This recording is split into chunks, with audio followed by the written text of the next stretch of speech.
Сәлем достар, Осман телесериалының қызықты сәттерін білгілеріңіз келсе, менің каналымда болыңыздар, мен сіздерге қазақ тіліндегі сериалдарымен бөлісетін боламын. Менің каналыма тіркеліп, лайк басып, қолдап кетулеріңізді сұраймын. Найманның жоспарын білу туралы Османның іс-әрекетін білгілеріңіз келсе, осы видеоны соңына дейін қараңыздар. Найман Уәлиде Сұлтанға сендердің өмірлерің менің қылышымда тұр деп айтады. Осы кезде Осман шейхпен, батырларымен, бегімдермен ақылдасып отырған болатын. Уәлиде Сұлтан Найманмен одақ құра алатын адам. Барлық болған жағдайлар тыныштала тұрсын. Олардың ойлағандарындай жоспарлары жүзеге аса тұрсын. Ал одан кейін менің қылышым Уәлиде Сұлтанның мойнына қадалады, дейді Осман. Найман нені күтіп отыр? Найманның бізді өлтіруге мүмкіндігі болып тұр ғой, дейді Тұрғыт. Бенги бегім, енді қанша жазықсыз адамның қанын төкпекші? Менің бегімді жоғалтқаным аз болып тұрма, Тұрғыт бек, дейді. Алла сақтасын, Бенги бегім. Әрине сенің қайғың біздің қайғымыз. Бұл үлкен қайғы, бірақ мені бір сұрақ мазалайды. Найман бүкіл нөкерлерімен біздің жерімізді тартып алуға шамасы жетеді. Нені күтіп отыр, дейді Тұрғыт. Бір түсінерім, Найман тоқтамайды.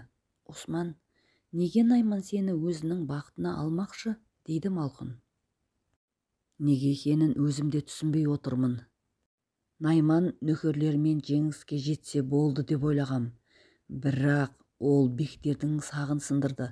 Бізді таптағысы келеді. Найманның тағы да көздегені бар деп ойлаймын, дейді Осман.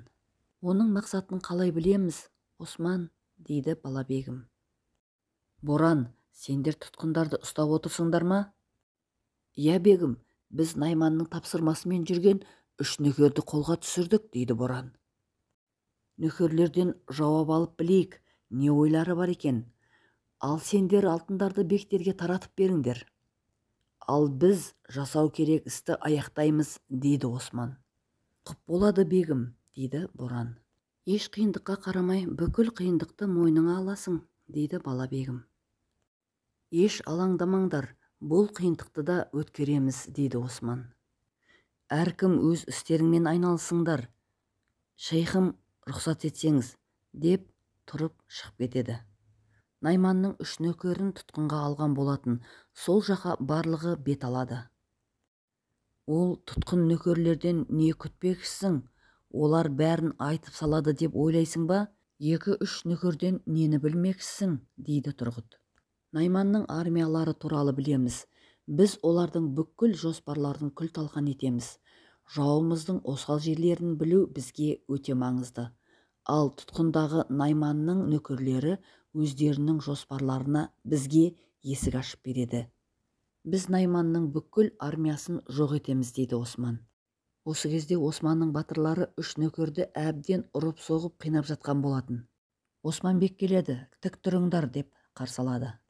Осман тұтқындарға қарап, мақсатсыз соғыста жүргендеріне қарап, аянышты көзбен қарайды. Қылыштарың ешкімді де жаралай алмағандарың не үшін, не мақсатпен соғысып жүрсіңдер, дейді. Бір тұтқын, «Я, дұрыс айтасың Осман, қылышымды қалай сермеп жүргенім маңызды емес. Маңыздысы, қылышым сендерге қадалса болды. Найман сендерді Оловқа беріп, Оловтың қуыршағына айналдырыпты.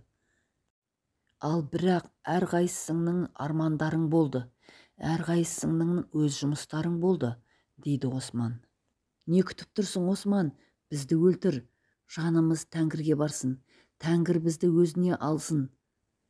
Мақсатымыз сендер сияқтылардың көзін жою. Егер өлсек те, егер тірі жүрсек те, біздің мақсатымыз осы болмақ, дейді тұтқын. Сеніңше біз сонда кім болғанымыз, дейді Осман. Сендер мұсылмандар, сендердің үрім бұтақтарыңның көзін жоямыз. Сендерге тиесілінің барлығын құртамыз, дейді. Келесі бөлімде Осман тұтқындардан жоспарларын қалай біліп алған туралы көргіңіз келсе, менің видеомды күтсеңіздер болады. Және осы бөлім туралы пікірлеріңіз қалай, комментарийға жаза кетіңіздер. Менің каналыма тіркеліп кетулеріңізді сұраймын. Назарларыңызға рахмет.